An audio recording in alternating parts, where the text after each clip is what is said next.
ಆಸ್ತಿಕ ಸಜ್ಜನರೇ, ಇದು ಕ್ಷೇಮ ಮಾರ್ಗ.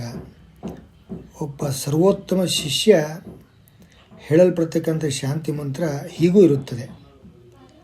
ಶಿಷ್ಯ ಯಾವಾಗಲೂ ತನಗಿಂತಲೂ ತನ್ನ ಆಚಾರ್ಯನನ್ನ ರಕ್ಷಣೆಯಲ್ಲಿ ಮುಂದಿರಬೇಕು.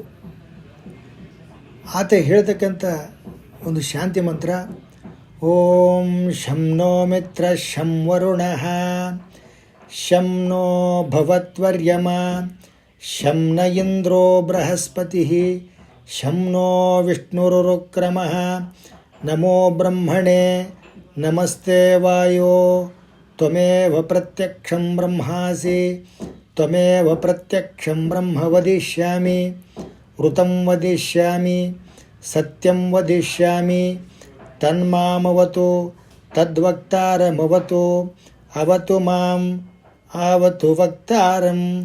ಓಂ ಶಾಂತಿ ಶಾಂತಿ ಶಾಂತಿ ಅಂತ ಶಿಷ್ಯ ಹೇಳ್ತಕ್ಕಂಥ ಶಾಂತಿ ಮಂತ್ರ.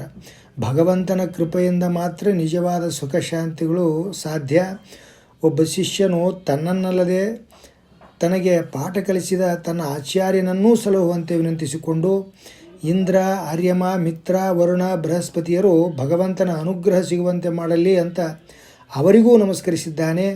ಹನುಮನ ಮತವೇ ಹರಿಯ ಮತವು ಅನ್ನುವಂತೆ ನಮ್ಮ ಸರ್ವ ಕರ್ಮಗಳ ವರದಿಯನ್ನು ಪರಮಾತ್ಮನಿಗೆ ಅರ್ಹುವ ವಾಯುದೇವರಿಗೂ ನಮಸ್ಕರಿಸಿದ್ದಾನೆ. ಭಗವಂತನ ವಿವಿಧ ಅಭಿವ್ಯಕ್ತಿಗಳೇ ಮಿತ್ರಾದಿ ದೇವತೆಗಳು ಅಂತಲೂ ಹೇಳಿದ್ದಾನೆ. ಕ್ಷೇಮ ಮಾರ್ಗವನ್ನು ಅನುಸರಿಸಿ ಕ್ಷೇಮವಾಗಿರಿ.